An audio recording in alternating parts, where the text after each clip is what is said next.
I'm going to walk you through the process of binding a small book. These are some of the tools that you can use, and you can find some alternates for yourself, but an awl or a pointy tool to help drive some holes will be helpful. A needle and thread for doing our sewing binding, but you could staple if you would prefer to do that. A cover, so something a little bit thicker, and the paper that you want to bind, so it could be graph paper, line paper, or sketch paper. I just like to use copy paper because it's free in my copy room. So let's clear our space and we'll go through some tips and tricks to doing some binding. One thing you'll need to think about is what you're going to be using your book for. If you're going to draw in your book and you're going to use something like a permanent marker, and when you draw with permanent marker, it soaks through to the other side, then you probably want to use a thicker paper than copy paper.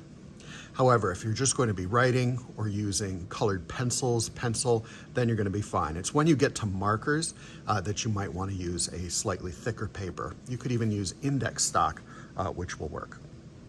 So the book that we're going to be doing today is going to be 8 pages.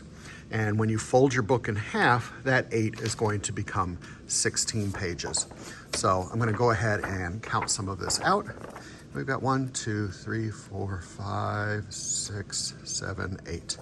So I've got 8, and then I'm going to put this with my cover,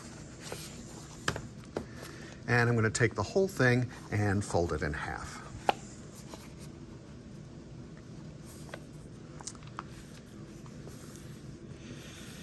Now, I can use the handle on my scissors to help press that down because we need to get a good fold.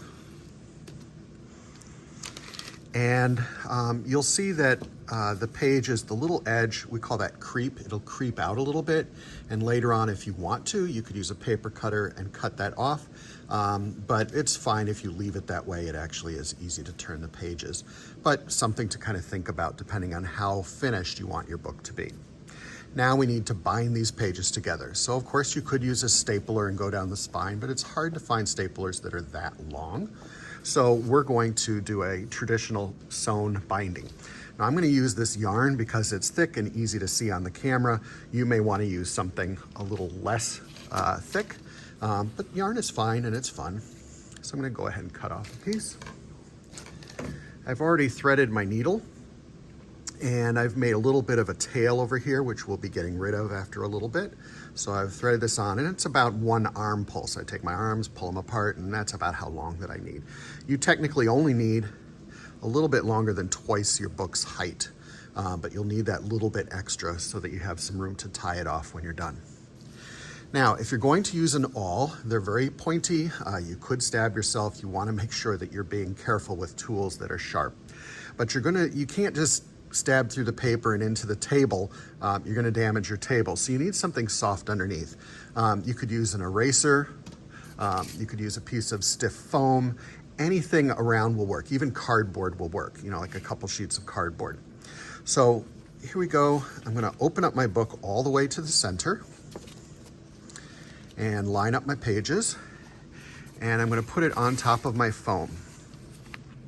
And you're going to make 5 holes. So I tell people the first thing you do is put a hole in the middle. So I'm making a dot there. You want to make another hole about, I'd say a finger away from the end. Another finger away from the other end. And then the spaces in between, just make a guess about halfway and about halfway. So those are going to be the 5 holes that we do. You notice we didn't have to measure. It becomes really easy because you're just dividing areas in half. And if it's a little one way or the other, it's still going to work. Now I'm going to take my awl and I'm going to push it through each of these holes. And I'm going to make sure that my paper doesn't move.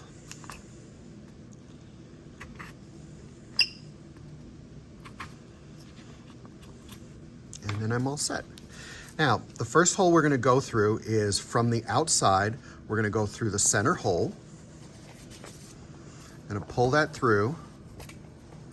And I want to make sure that I leave a bit of a tail behind. So I'm going to go ahead and pull that, and there's my tail right there. It doesn't matter which direction I go, but I'm just going to go to the next hole. So this is the next hole available. Go down through there, pull it through, make sure it doesn't snag on the edge of the book. That will happen.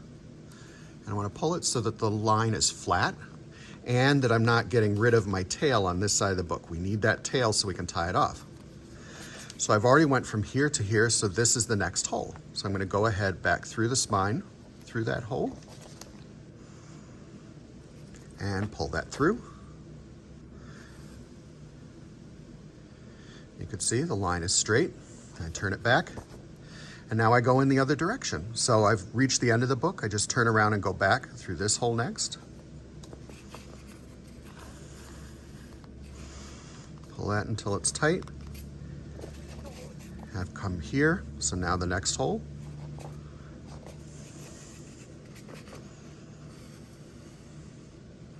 And if the strings get tangled, just untangle them.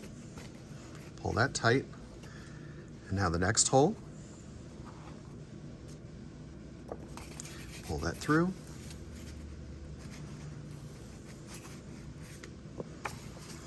And then I continue in that direction.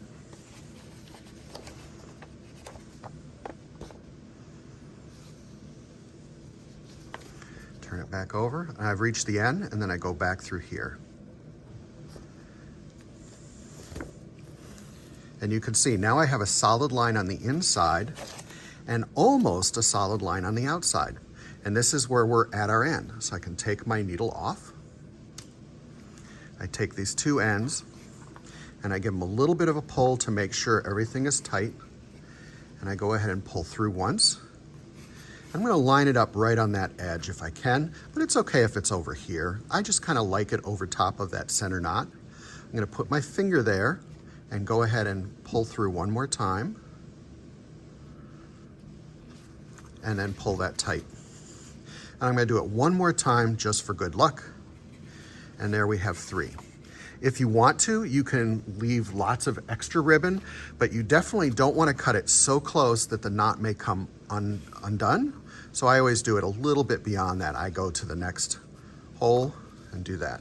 If you wanted to, you could tie on some extra pieces and have like a fluffy little piece on the end, and it can be decorative. But there you go for a bound book. So again, if you don't like the pages not lining up perfectly on the end, you can use a paper cutter and cut that off. But now you've learned how to bind a small book in a traditional method.